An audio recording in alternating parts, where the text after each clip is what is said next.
ഉപവാസങ്ങളോ പ്രാർത്ഥനകളോ കഴിക്കുവാനല്ല ദൈവം നമ്മോട് ആവശ്യപ്പെടുന്നത്. അവൻ അയച്ചവനിൽ വിശ്വസിക്കുക.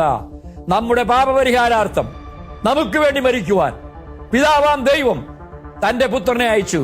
അവൻ കന്യകയിൽ നിന്ന് പിറന്ന് പാപരഹിതനായി ജീവിച്ചിട്ടും വലിയ പാപിയെ പോലെ മരിച്ചത് എന്റെ ജാമ്യക്കാരനായിട്ടാണ്, എന്റെ വീണ്ടെടുപ്പുകാരനായിട്ടാണ്. അതുകൊണ്ട് ഇപ്പോൾ ക്രിസ്തുയേശുവിലുള്ളവർക്ക് ഇനിമേൽ ശിക്ഷാവിധിയില്ല എന്ന് തിരുവെഴുത്ത് പറയുന്നത് ഞാൻ വിശ്വസിക്കുന്നു. ദൈവമേ, ഞാൻ പാപിയാണ്, എന്റെ പാപത്തിന്റെ ശിക്ഷ നീ നിന്റെ പുത്രന്റെ മേലിട്ട് അവനെ ബലി കൊടുത്തത് കൊണ്ട് സ്തോത്രം, അവന്റെ രക്തം കൊണ്ട് എന്നെ കഴുകണമേ എന്ന് പ്രാർത്ഥിച്ചാൽ, ഇത് വിശ്വസിച്ചാൽ അത് നമുക്ക് നീതിയായി കണക്കിടുന്നു എന്നാണ് നമ്മൾ തിരുവെഴുത്തിൽ നിന്ന് വായിച്ചത്. ഞങ്ങളുടെ ശ്രോതാക്കൾക്ക് ഇത് വിശ്വസിക്കുവാൻ സ്വർഗത്തിലെ ദൈവം ഭാഗ്യം നൽകട്ടെ.